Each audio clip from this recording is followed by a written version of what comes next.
হ্যাঁ, যেটা বলছিলাম। তো তোমরা জুইটারায়ন বুঝে গেছো, আইস বুঝে গেছো কখন অ্যানায়নিক হবে কখন ক্যাটায়নিক হবে। এবার সমস্যা কি, ধরে নাও আমার কাছে যে অ্যামাইনো অ্যাসিডটা আছে সেটা এটা আছে, এখানে একটা COOH আছে আর এখানে একটা NH2 আছে। এখন ভাবো, এই অ্যামাইনো অ্যাসিডের এই গ্রুপ একে অপরকে নিউট্রালাইজ করে, কিন্তু যদি অ্যাডিশনাল COOH গ্রুপ থাকে তখন এই অ্যামাইনো অ্যাসিডটাকে আমাদের বলতে হবে অ্যাসিটিক অ্যামাইনো অ্যাসিড। ফলে অ্যাসিটিক অ্যামাইনো অ্যাসিড যখন জুইটারান ফর্মে থাকবে সেটার পিএইচ সবসময় 7 হবে তার কিন্তু কোনো গ্যারান্টি নেই। এবার ধরা যাক এই অ্যামাইনো অ্যাসিডের পিএইচ ভ্যালু, আমি ধরে নিলাম আমার সলিউশনে পিএইচ ভ্যালু 7ই আছে, ধরলাম আমি ওকে জলে দিলাম, সলিউশনে পিএইচ ভ্যালু 7। এবার তুমি কিন্তু বলতে পারবে না যে 7 পিএইচ ভ্যালুতেই ও জুইটারায়ন থাকবে। কারণ কি, ও যেহেতু নিজে অ্যাসিডিক, তাই 7 পিএইচ এ ওর অ্যাসিডিটি বেশি, ও নিজে অ্যানায়নিক ফর্মে থাকবে। এই কথাটা বোঝার চেষ্টা করো। আগেরবার আমরা কি বলেছিলাম, পিএইচ যখন 7 হয় তখন ও যেহেতু নিজে নিউট্রাল ছিল, ও জুইটারায়ন বানিয়ে রেখেছিল। কিন্তু নিজে যেহেতু অ্যাসিডিক, তাই 7 পিএইচ এ ও নিজে পুরো নিউট্রাল থাকবে না, জুইটারায়ন থাকবে না। 7 পিএইচ এও ওর অ্যাসিডিটি বেশি থাকবে, ফলে ও অ্যানায়নিক ফর্মে থাকবে। এবার আমাদেরকে করতে হবে কি, সলিউশনে পিএইচটা আস্তে আস্তে 7-এর চেয়ে কমাতে হবে। এবার মনে করো আমরা 7-এর চেয়ে কমিয়ে যাচ্ছি 7-এর চেয়ে কমাতে কমাতে এমন একটা সময় আসবে, ধরা যাক পিএইচ এর মান যে মুহূর্তে ঠিক 5, আমার এই সিস্টেমটা পুরো জুইটারানিক ফর্মে চলে গেল। আমরা ওই পিএইচ মানটাকে বলবো ওর আইসো ইলেকট্রিক পয়েন্ট। তাহলে আইসো ইলেকট্রিক পয়েন্ট কাকে বলে? যে পিএইচ এর যে মানে কোনো অ্যামাইনো অ্যাসিড অ্যানায়নিক ক্যাটায়নিক কোনো ফর্মে থাকবে না, ও এক্স্যাক্ট জুইটারায়ন ফর্মে থাকবে, ওই পিএইচ এর মানটাকে বলে ওই অ্যামাইনো অ্যাসিডের আইসোইলেকট্রিক পয়েন্ট। খুব কমন সেন্স যদি অ্যাপ্লাই করো, যদি আমাদের অ্যামাইনো অ্যাসিডের নেচারটা অ্যাসিডিক হয়, ওর আইসোইলেকট্রিক পয়েন্টের মান 7-এর চেয়ে কমে থাকবে। যদি আমাদের অ্যামাইনো অ্যাসিড নিজে বেসিক নেচারের হয়, ওর isoelectric point, point of isoelectric এরকম ভাবে বলে PI, এর ভ্যালু অবশ্যই 7-এর চেয়ে উপরে যাবে। তাহলে আইসোইলেকট্রিক পয়েন্ট কাকে বলে বুঝে নাও, পিএইচ এর যে মানে অ্যামাইনো অ্যাসিডরা এক্স্যাক্টলি জুইটারাইন ফর্ম করবে, পিএইচ এর সেই মানটাকে আমরা ওর আইসোইলেকট্রিক পয়েন্ট বলি। যদি অ্যামাইনো অ্যাসিড নিজে অ্যাসিডিক হয় তাহলে আইসোইলেকট্রিক পয়েন্ট 7-এর চেয়ে কমে থাকে, আইসোইলেকট্রিক পয়েন্ট 7-এর ওপরে যায় যদি বেসিক হয়। আর যদি অ্যামাইনো অ্যাসিডটা নিজে থেকে নিউট্রাল থাকতো, তবে ওর আইসোইলেকট্রিক পয়েন্টের মানটা 7-এর কাছাকাছি থাকতো। এই হচ্ছে মোটামুটি গল্প। লাস্ট পোর্শনে ঢুকে যাই। অ্যামাইনো অ্যাসিডদের একটা আইডেন্টিফিকেশন রিয়াকশন হয়, এই আইডেন্টিফিকেশন রিয়াকশনটা আমাদেরকে পড়তে হবে। তো চলো আইডেন্টিফিকেশন রিয়াকশনটা ভালো করে বোঝার চেষ্টা করি। একটাই রিয়াকশন হয়, কম্পাউন্ড টেস্টটার নাম নিন হাইড্রিন টেস্ট। আমি নামটা লিখছি একবারে, নিন, HYDRINE, নিন হাইড্রিন টেস্ট। আচ্ছা, টেস্টটা কিভাবে হয় একটু বোঝে। একটা কম্পাউন্ড হয়, এই কম্পাউন্ডটা আমরা বোধহয় বলেছিলাম, অ্যালকোহলে বলেছি, না অ্যালকোহল তো পড়াইনি, অ্যালকোহলে আরেকবার বলবো কম্পাউন্ডটাকে। এই হচ্ছে একখানা অর্গানিক কম্পাউন্ড, এখানে ডাবল বন্ডেড ও দেবে, ডাবল বন্ডেড ও দেবে, এই জায়গায় উইচ করে দাও, এই জায়গায় উইচ করে দাও। এই কম্পাউন্ডটাকে বলে নিন হাইড্রিন হাইড্রেট, নিন হাইড্রিনের হাইড্রেট বলে এটাকে। এবারে নিন হাইড্রিন হাইড্রেটের মধ্যে যদি তোমরা অ্যামাইনো অ্যাসিড দাও, একদিকে NH2 গ্রুপ রাখো, CH করো, এখানে R করো, আর আরেকদিকে COOH করো। আর রিএজেন্ট হিসেবে দিতে হয় লিথিয়াম অ্যাসিটেট দিতে হয়, LiOAC দিতে হয়, তাকে জল দিতে হয় তার সাথে। আর সলিউশনটা পিএইচটাকে আমরা 9-এর কাছাকাছি রাখি।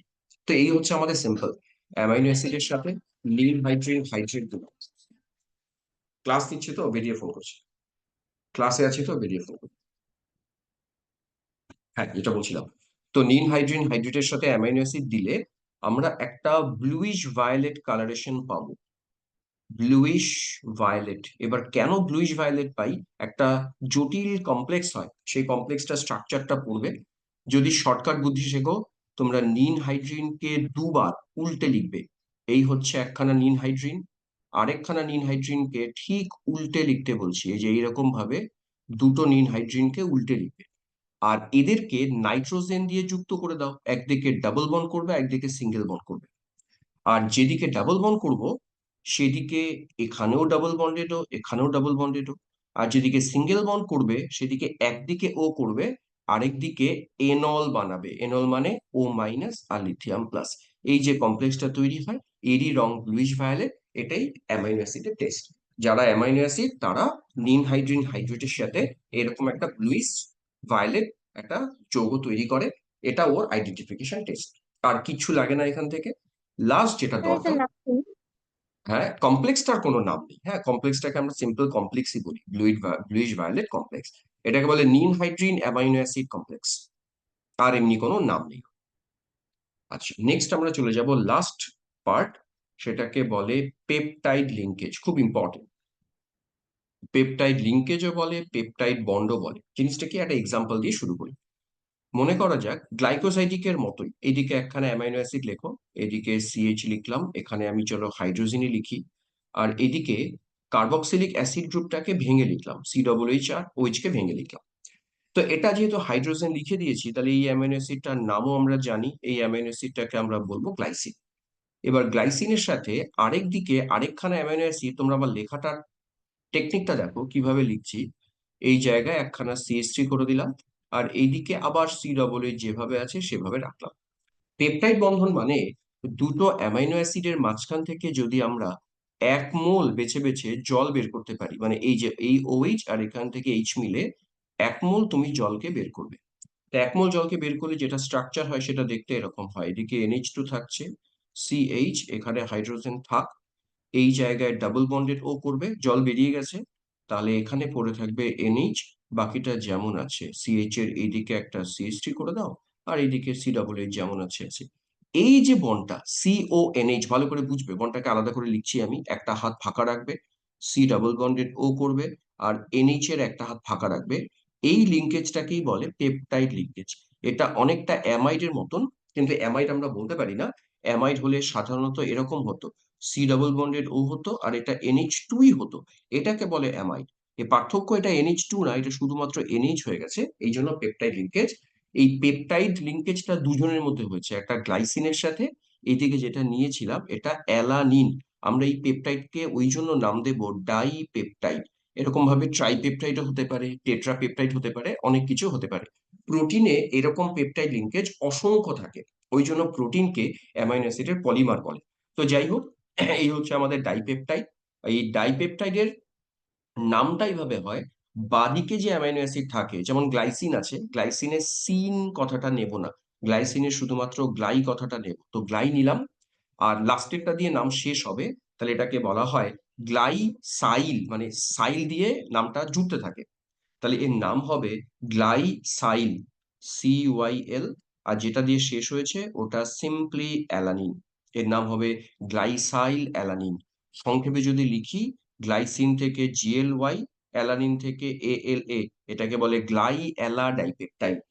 আর এই বাদিকে যেহেতু NH2 গ্রুপ আছে, আমরা এই পেপটাইডটাকে বলি এন টার্মিনাল। যেদিকটা নাইট্রোজেন আছে সেটা এন টার্মিনাল, আর যেদিকে কার্বক্সিলিক অ্যাসিড গ্রুপ আছে সেটাকে বলে সি টার্মিনাল। তো এরকম ভাবে নামগুলো দেয়া হয়। এরকম ভাবে আমরা চাইলে ট্রাইপেপটাইড বানাতে পারতাম। তোমার মনে করো তোমাদের দরকার হলো যে না আমি 3 থেকে নেব। ধরা যাক আরেকটা এক্সাম্পল দিয়ে লাস্ট ক্লাস শেষ করি।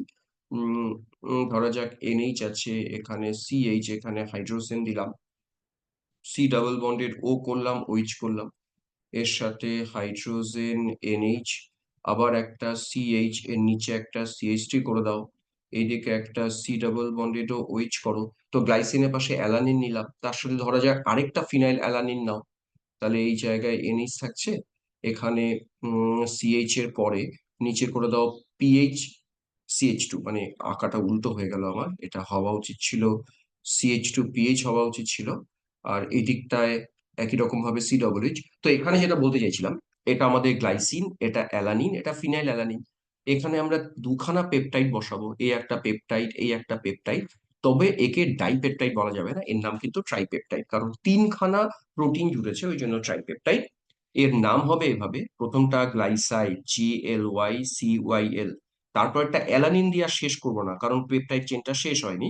গ্লাইসাইলের পরে হবে অ্যালাইল, তারপরে শেষ হবে ফিনাইল অ্যালানিন দিয়ে, ফিনাইল অ্যালানিন দিয়ে। তো এইরকম ভাবে আমরা এদের নামগুলোকে করি। আমরা প্রোটিন পর্যন্তই, এই পর্যন্তই করব। এবার যাদের বায়োলজি আছে তাদের জন্য এক্সট্রা কিছু পড়তে হয়, প্রোটিনের আবার স্ট্রাকচার হয়। আমাদের কেমিস্ট্রির জন্য ওগুলো জেনারেলি লাগে না, তোমরা ওগুলো নিজেরা একটু বায়োলজিতে পড়ে নিও। প্রাইমারি স্ট্রাকচারটা পড়ে নিও, আর সেকেন্ডারি স্ট্রাকচারটা পড়ে নিও, এই দুটো স্ট্রাকচার, টার্সিয়ারিটা লাগে না। আর আরেকটা বায়োলজিতে দরকার হয়, সেটা হলো নিউক্লিক অ্যাসিড। তো নিউক্লিক অ্যাসিডটাও তোমরা নিজেরা পড়ে নেবে। নিউক্লিক অ্যাসিডের মধ্যে ওই জিনিসগুলো, ডিএনএ আছে, আরএনএ আছে। তো এগুলো নিয়ে আমরা খুব আলোচনা করব না, এগুলো তোমরা নিজেরা জানো।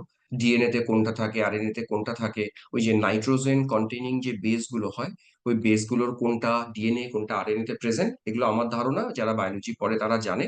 তো এগুলো নিয়ে আমি আর খুব মাথা ঘামাচ্ছি না। এই হচ্ছে মোটামুটি আমাদের প্রোটিন। তো ক্লাসে তো অনেকেই নেই, সম্ভবত স্কুল ভুলে গেছে হয়তোবা। আমি এই ক্লাস দুটোকে এখান থেকে ডাউনলোড করে ওটা ইউটিউবে আপলোড করতে হবে, আর যদি আমার অ্যাপে ঢোকানো যায়, অপশন থাকে, আমি অ্যাপে ঢুকিয়ে রাখবো। অ্যাপে মনে হয় ঢোকানো যায়, ওই লিঙ্কটাকে দেওয়া যায় অ্যাপে। তো যাই হোক, তোমরা ওখান থেকে যারা যারা। বায়োলজি যাদের নেই তাদের তারা হ্যাঁ, কি বললে আরেকবার বলো। বায়োলজি যাদের নেই তারা ও, তারা বই আছে, বই থেকে একটুখানি দেখে নিও নিউক্লিক অ্যাসিড। ওগুলো কি থাকে? হ্যাঁ, এক্সামে বইতে আছে, দিবে বইতে আছে, ওগুলো? বইতে আছে, নিউক্লিক অ্যাসিডও এক্সামে আছে দেবে? বইতে। পরীক্ষাতে দেবে কিনা হুম হুম। কম আসে, হ্যাঁ। তবুও আমি বলবো যে একটু পড়া উচিত। কারণ দিয়ে দিতে পারে, নিউক্লিক অ্যাসিড প্রোটিনটা মানে স্ট্রাকচারটাও দিতে পারে। তো আমরা এই পর্যন্ত রাখলাম। পরের দিন, মাঝখানে তো মাত্র একটা দিন, ওয়েদার যদি ভালো হয়ে যায়, যদি দেখো আজকের দিনটা ওয়েদার একদম ক্লিয়ার হয়ে গেল, তাহলে তো অফলাইনে করতে পারবো। যদি দেখা যায় আরো বৃষ্টি হলো, তাহলে অফলাইনে করা মুশকিল হবে। তোমরা অবশ্যই গ্রুপে মেসেজটা ফলো করবে, মেসেজটা ফলো করেই তারপর যা সিদ্ধান্ত নেওয়ার নিও। ক্লাসটা স্টপ করলাম, বায়োমলিকুলস এর পিডিএফটা যাবে, আর এটা ডিপিপি পাঠাবো, ওইগুলো একটু কমপ্লিট করে নিও। আমাদের এখন আর পলিমারটা বাকি থাকলো, পলিমার তো ওইভাবে পড়ানোর ব্যাপার নেই, দাগিয়ে দেবো। আর শুধুমাত্র অ্যালকোহলটা বাকি থাকলো, অ্যালকোহলটা করবো, আর এদিকে রিভিশন গুলো আমাদের স্টার্ট করতে হবে। হ্যাঁ, তাহলে ক্লাসটা আমি স্টপ করলাম। কারো কোনো প্রশ্ন? না স্যার। নাই, তাহলে বন্ধ করে দিলাম।